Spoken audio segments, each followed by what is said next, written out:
আসসালামু আলাইকুম প্রিয় সপ্তম শ্রেণীর শিক্ষার্থীরা। আমি তোমাদের বাংলাদেশ ও বিশ্ব পরিচয় এই বিষয়ের পঞ্চম অধ্যায় এটা তোমাদেরকে পড়াবো। তোমরা তোমাদের বার্ষিক পরীক্ষা আর কোন কোন অধ্যায় আছে তোমরা আমাকে কমেন্ট বক্সে লিখবা, তাহলে আমি অধ্যায়গুলো দ্রুত দিয়ে দিব। এবার কিন্তু অনেকে তোমরা দেখেছো যে তোমরা যদি সৃজনশীলতে ভালো করতে চাও তাহলে কিন্তু তোমাদেরকে অবশ্যই বোর্ড বই পড়তে হবে। তোমরা যদি বোর্ড বই ভালো করে না পড়ো তাহলে কিন্তু তোমরা সৃজনশীল যতগুলো প্রশ্ন পড়ো না কেন কোনো কাজে দিবে না। তোমাদের আগে বইগুলো ভালো করে পড়তে হবে, ওকে? তাই আমি যে বইয়ের অধ্যায়ের উপর ভিডিওগুলো দিচ্ছি তোমরা ভালো করে এগুলো দেখবা। তারপর তোমাদের যে যার গাইড আছে গাইডগুলো থেকে সৃজনশীল প্রশ্নগুলো পড়বা। রাষ্ট্রের উন্নতি নাগরিকের যোগ্যতা ও দক্ষতার উপর অনেকাংশে নির্ভর করে। তার মানে একটা রাষ্ট্রের উন্নতি কতটুকু হবে সেটা নির্ভর করে নাগরিকের যোগ্যতা ও তার দক্ষতার উপর, ওকে? নাগরিকের যোগ্যতা ও দক্ষতার উপর নির্ভর করে রাষ্ট্রের উন্নতি। সুনাগরিক দেশের জন্য হবে সম্পদ, আর সুনাগরিক হলো দেশের জন্য কি সম্পদ। নাগরিক যখন হবে মানে ভালো নাগরিক হবে, এরা রাষ্ট্রের কি, এরা হলো রাষ্ট্রের জন্য দেশের জন্য সম্পদ। তা নাহলে দেশের উন্নতি বাধাগ্রস্ত হবে। দেশের প্রগতি ও ব্যর্থতা উভয়ে নির্ভর করে। মানে একটা দেশের প্রগতি ও ব্যর্থতা উভয়ে নির্ভর করে নাগরিকের সততা, দক্ষতা, দায়িত্ব ও কর্তব্য পালনের উপর। এজন্য নাগরিকদের হতে হবে সুনাগরিক। আমরা দেশের প্রগতি ও ব্যর্থতা, প্রগতি তোমরা জানো প্রগতি হলো উন্নতি। তো দেশের প্রগতি অথবা ব্যর্থতা, সাফল্য অথবা ব্যর্থতা, এগুলো নির্ভর করে কিসের উপর? নাগরিকের সততা, দক্ষতা আর হলো দায়িত্ব কর্তব্য পালনের উপর। তাহলে এই অধ্যায়ে আমরা কয়েকটা গুরুত্বপূর্ণ বিষয় সম্পর্কে জানবো। সুনাগরিকের গুণাবলী। একটা দেশের প্রকৃত উন্নয়নের জন্য প্রয়োজন সুনাগরিক। তার মানে একটা রাষ্ট্রের যে প্রকৃত উন্নয়ন চাই তাহলে দরকার কি? তাহলে দরকার হলো সুনাগরিক। তবে কেউ সুনাগরিক হয়ে কিন্তু জন্মগ্রহণ করে না, সুনাগরিকতা অর্জন করতে হয়। তো সুনাগরিকতার কতগুলো গুণ বা বৈশিষ্ট্য রয়েছে, এজন্য এগুলো অর্জনের মাধ্যমে একজন নাগরিক সুনাগরিকে পরিণত হতে পারে।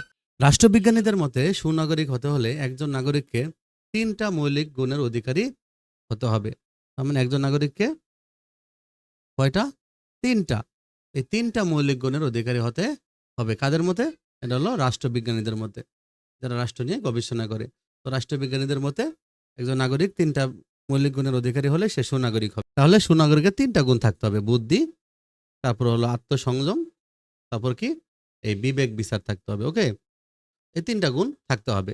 দেখো এটা কিন্তু তোমাদের খুবই ইম্পর্টেন্ট, কারণ এখানে তোমাদের হলো যে সৃজনশীলের নম্বর প্রশ্নের জন্য অনেক ইম্পর্টেন্ট, হ্যাঁ, যে কোন গুণ নির্দেশ করে এভাবে তোমার বলতে পারে, ওকে?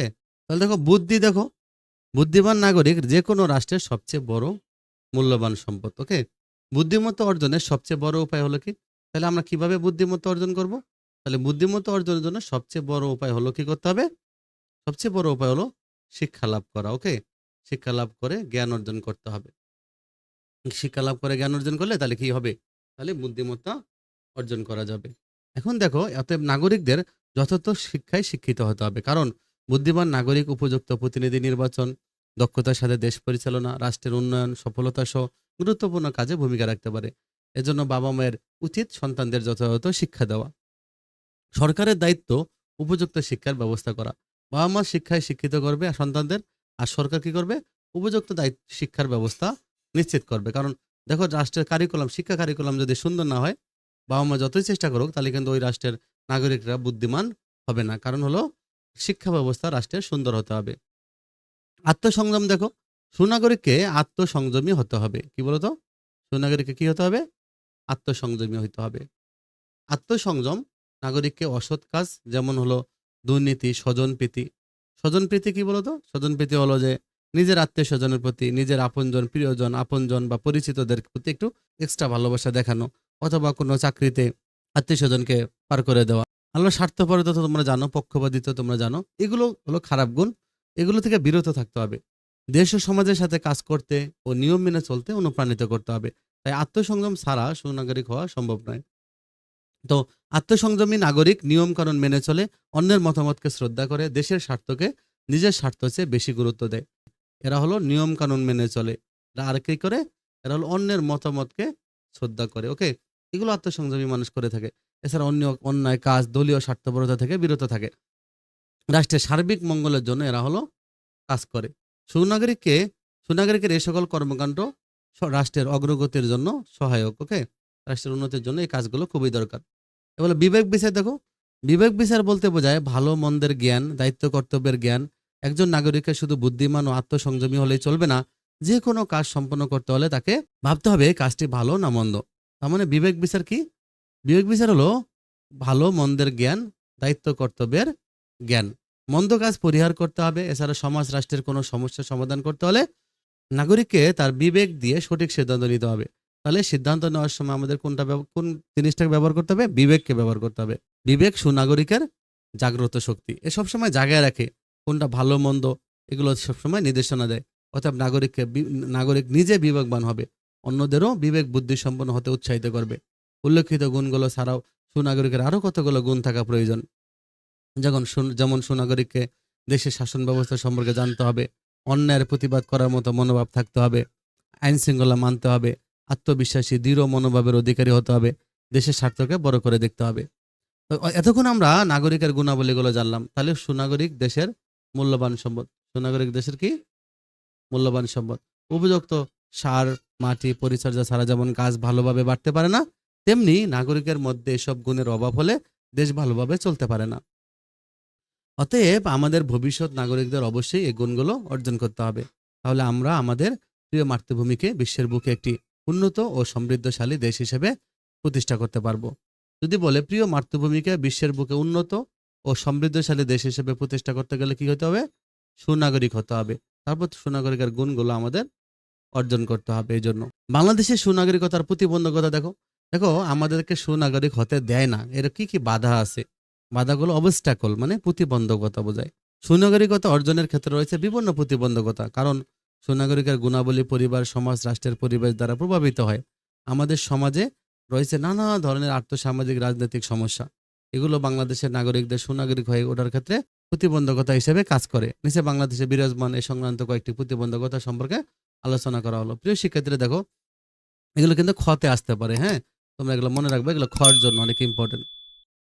নির্লিপ্ততা দেখো, নির্লিপ্ততা একটা সমস্যা। যেমন সাধারণত কাজের প্রতি নাগরিকদের উদাসীনতাকে নির্লিপ্ততা বলে। মানে কাজের প্রতি উদাসীনতাকে কি বলে? নির্লিপ্ততা বলে। বিভিন্ন কারণে নির্লিপ্ততা তৈরি হয়। যেমন যেমন নিরক্ষরতা, উপযুক্ত শিক্ষার অভাব, ওকে, অলসতা, দারিদ্র্য, কাজে অনীহা, এগুলো হলো নির্লিপ্ততা সৃষ্টি করে। আমাদের দেশের নাগরিকদের মধ্যে এ জাতীয় নির্লিপ্ততা লক্ষ্য করা যায়। এর ফলে তারা রাষ্ট্রের সামাজিক, রাজনৈতিক বিভিন্ন কাজে অংশগ্রহণ করতে চায় না। এমনকি নাগরিক হিসেবে নিজেদের দায়িত্ব কর্তব্য পালন করে না। মানে ওর উদাসীন থাকে, কোনো কাজ করতে চায় না, পড়ালেখা করতে চায় না, কোনো কিছু দারিদ্র্যের মধ্যে পরিশ্রম করে না, এরা নির্লিপ্ত। তো এই নির্লিপ্ততা মানুষকে সুনাগরিক হতে কোনোদিনও দিবে না। তারপর কি? ব্যক্তি স্বার্থ। দেখো, ব্যক্তি স্বার্থ একটি সুনাগরিকতা অর্জনের পথে আরেকটি বড় অন্তরায়। ব্যক্তি স্বার্থপরতার ফলে ব্যক্তি নিজের স্বার্থকে সে দেশের চেয়ে বড় করে দেখে। এর ফলে নাগরিক সহজেই দুর্নীতি, স্বজনপ্রীতি, পক্ষপাতিত্ব এগুলো করে। এ কারণে নির্বাচন অনেক সময় যোগ্য লোককে ভোট না দিয়ে দলীয় বা ব্যক্তিগত স্বার্থ বিবেচনা করে ভোট দেয়। উপযুক্ত প্রার্থীকে বাদ দিয়ে নিজ আত্মীয় বা পরিচিত জনকে চাকরি দেয়। স্বজনপ্রীতি, আর্থিক অনিয়ম করে। এসব কিছুই সুনাগরিকতার প্রতিবন্ধকতা। এ ধরনের কর্মকাণ্ড রাষ্ট্রকে ক্ষতিগ্রস্ত করে। দলীয় গোষ্ঠীতান্ত্রিক মনোভাব। গণতান্ত্রিক শাসন ব্যবস্থা রাজনৈতিক দল ছাড়া কার্যকর থাকে না। তার মানে গণতান্ত্রিক শাসন ব্যবস্থার জন্য গুরুত্বপূর্ণ একটা বিষয় হলো কি? রাজনৈতিক দল। তার মানে আমাদের কি লাগবে? এই রাজনৈতিক দল গুরুত্বপূর্ণ। তাহলে রাজনৈতিক দল লাগবে। ফলে এই শাসন ব্যবস্থায় এক ধরনের দলীয় মনোভাব কাজ করে। তো গণতন্ত্র আমাদেরকে ভিন্ন মতের প্রতি শ্রদ্ধাশীলতা শেখায়। কিন্তু গণতন্ত্র আমাদেরকে কি করে? ভিন্ন মতের প্রতি শ্রদ্ধাশীলতা শেখায়। তাহলে কোনটি আমাদের ভিন্ন মতের প্রতি শ্রদ্ধাশীলতা শেখায়? এই গণতন্ত্র আমাদেরকে ভিন্ন মতের প্রতি কি?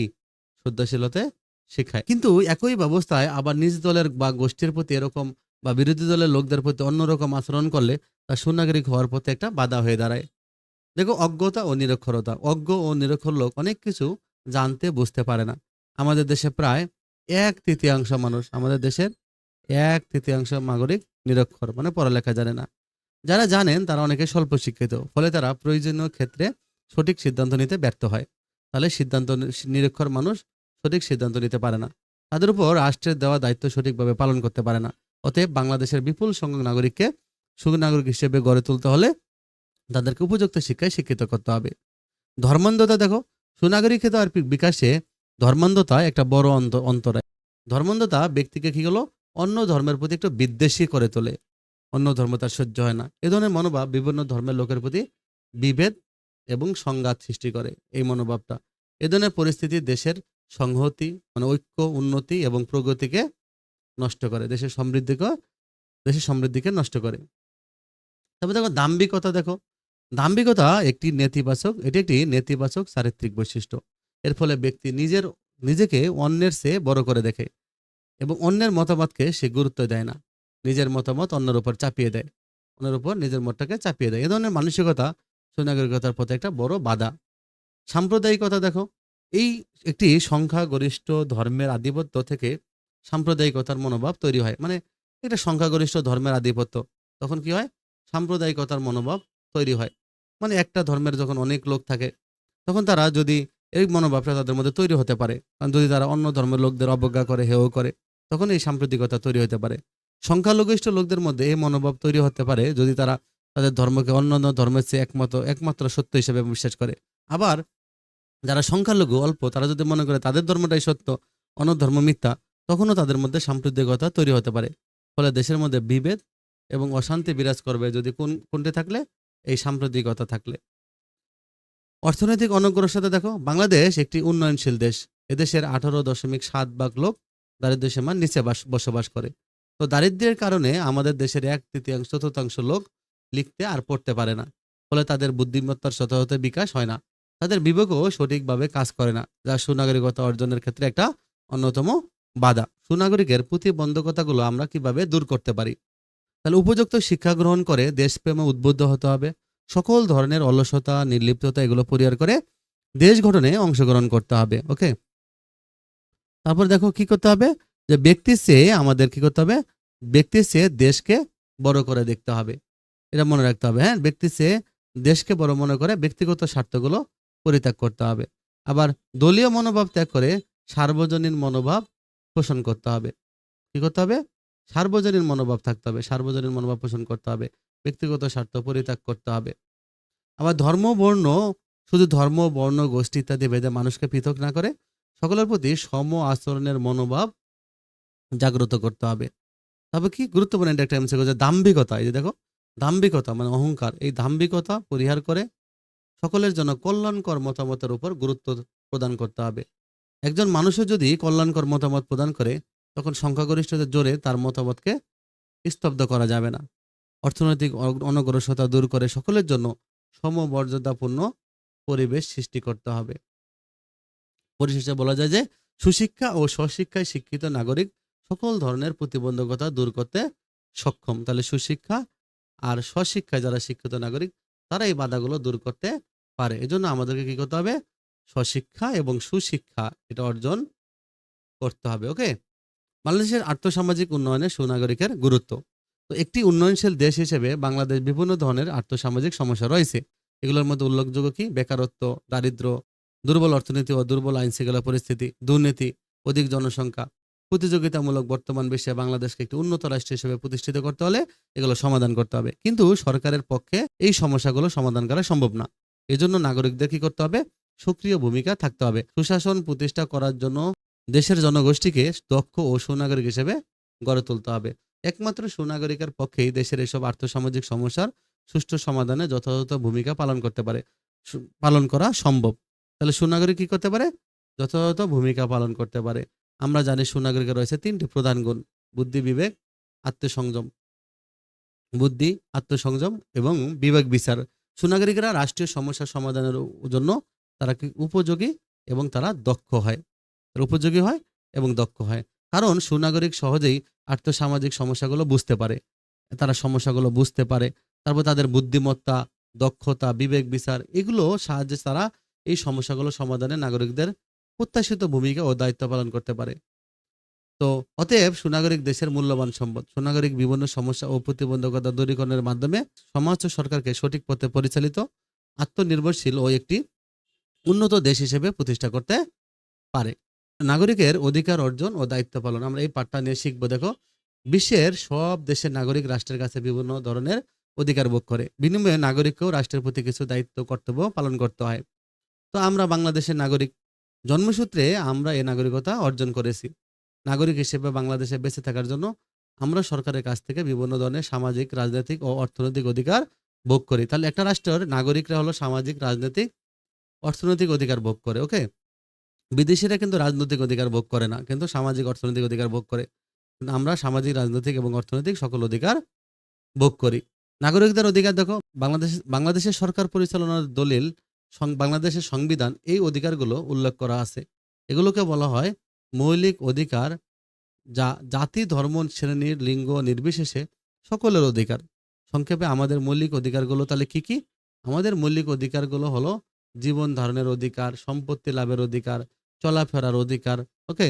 তাহলে খুবই গুরুত্বপূর্ণ প্রশ্ন যে আমাদের কি কি অধিকার রয়েছে। এছাড়া হলো কি? চুক্তি করার অধিকার, চিন্তা বিবেকের অধিকার, সংবাদপত্রের স্বাধীনতা, সভা সমিতির অধিকার, পরিবার গঠনের অধিকার আছে, সংস্কৃতি ভাষার অধিকার আছে, কর্মলাভের অধিকার আছে, স্বাস্থ্য শিক্ষা লাভের অধিকার, আইন মেনে চলার অধিকার, অর্থনৈতিক ও সামাজিক সুবিচার পাওয়ার অধিকার, স্বাধীন মতামত প্রকাশের অধিকার, রাষ্ট্রীয় পরিসরে জনপ্রতিনিধি নির্বাচনের অধিকার। এগুলো কিন্তু আমাদের অধিকার রয়েছে। তাহলে আমাদের এখানে ১৬টা অধিকারের কথা বলা আছে। কয়টা? ১৬টা। নাগরিকের দায়িত্ব কর্তব্য দেখো, এই যে রাষ্ট্রের কাছ থেকে উল্লেখিত অধিকারগুলো অর্জনের পাশাপাশি নাগরিকদের কিন্তু কতগুলো দায়িত্ব পালন করতে হবে। তবে আমাদের নাগরিকদের প্রধান দায়িত্বগুলো কি? নাগরিকের প্রধান দায়িত্বগুলো হলো যে রাষ্ট্রের প্রতি তারা কি করবে? আনুগত্য দেখাবে, আইন মেনে চলবে, ভোটাধিকার প্রয়োগ করবে, কর দিবে, নিয়মিত ট্যাক্স দিবে, সরকারি কাজগুলো সুষ্ঠুভাবে সম্পাদন করবে, ছেলেমেয়েদের শিক্ষিত করবে। কারণ ছেলেমেয়েরা শিক্ষিত হলে রাষ্ট্রের সম্পদ। তার ছেলেমেয়েদের শিক্ষিত করে গড়ে তুলতে হবে। তো নাগরিকের অধিকার ও কর্তব্য দেশের সকল নাগরিকের জন্য প্রযোজ্য। এসব অধিকার ছাড়া নাগরিকের যথাযথ মানসিক বিকাশ সম্ভব না। তার মানে অধিকার ভোগ ছাড়া নাগরিক কি করতে পারবে না? মানসিক বিকাশ তাদের সম্ভব হবে না। তাই নাগরিক নিজে অধিকারগুলো ভোগ করবে এবং অন্য নাগরিকেরা যাতে ভোগ করতে পারে সেজন্য সচেতন থাকবে। উদাহরণস্বরূপ নাগরিক নিজে শিক্ষিত হবে এবং অন্যকে শিক্ষিত করার জন্য সহায়তা দেবে। প্রত্যেক নাগরিক নিজের ধর্ম পালন করবে, অন্য ধর্মের লোককে তাদের নিজ ধর্ম পালনে কোনো বাধা দিবে না। নাগরিক নিজে স্বাধীনভাবে মতামত প্রকাশ করবে, অন্যকেও মত প্রকাশের সুযোগ দেবে এবং তাদের মতামতকে শ্রদ্ধা করবে। এভাবে নাগরিক নিজের অধিকার ভোগের পাশাপাশি অন্যের অধিকারকে সে সমুন্নত রাখবে এবং এই কাজে সহায়ক ভূমিকা পালন করে। তাহলে কিভাবে অন্যের অধিকার সমুন্নত রাখা যায়? একটা প্রশ্ন হতে পারে। ওকে? তার মানে নিজের অধিকারগুলো ভোগ করতে হবে এবং অন্যকে সুযোগ দিতে হবে। একজনের অধিকার ভোগ যেন অন্যের অধিকার ও স্বাধীনতা ভঙ্গের কারণ না হয় সেদিকে খেয়াল রাখতে হবে। যেমন তোমার চলাফেরার অধিকার আছে। তুমি এমনভাবে চলাফেরা করতেছো যেটা অন্যের স্বাধীনতা খর্ব হচ্ছে। এগুলো যেন না হয়। রাষ্ট্রের কাছে বিভিন্ন অধিকার ভোগের পাশাপাশি নাগরিক নিজ দায়িত্ব ও কর্তব্য পালনে সক্রিয় ভূমিকা পালন করবে। আজকাল রাষ্ট্রের উন্নয়নে অধিকার ভোগের চেয়ে নাগরিকের কর্তব্য পালনের উপর বেশি গুরুত্ব দেওয়া হয়। নাগরিককে তাই নিজের কর্তব্যগুলো ভালোভাবে জানতে ও বুঝতে হবে। উদাহরণস্বরূপ নাগরিক রাষ্ট্রের আইন শৃঙ্খলা মেনে চলবে, কর্মক্ষেত্রে নিজ দায়িত্ব যথাযথভাবে পালন করবে, সন্তানকে উপযুক্ত শিক্ষায় শিক্ষিত করবে, রাষ্ট্রের উন্নয়নে সহায়ক সব ধরনের কাজে সহযোগিতা ও সক্রিয়ভাবে অংশগ্রহণ করবে। প্রকৃতপক্ষে নাগরিকের কর্তব্য পালনের মাধ্যমেই রাষ্ট্রের প্রকৃত উন্নয়ন সম্ভব। তাহলে প্রিয় শিক্ষার্থীরা, তোমরা এখানে কয়েকটা টপিক মুখস্থ করে ফেলবা। যেমন কি নাগরিকের কি কি দায়িত্ব কর্তব্য পালন করতে হবে, নাগরিকের অধিকারগুলো কি কি, তারপরে সুনাগরিকতা অর্জনের গুরুত্ব কি, সুনাগরিকতার পথে বাধা বা অন্তরায়গুলো কি কি, প্রত্যেকটা বাধাগুলো সম্পর্কে শিখবা। ওকে? শিখলে তাহলে তোমরা যে কোনো সৃজনশীল লিখতে পারবা। এরপরে তোমাদের সৃজনশীলের আমি ভিডিও শিখাবো, তোমরা সেগুলো দেখবা। সকল সৃজনশীল পেরে গেছো। ভালো থাকো।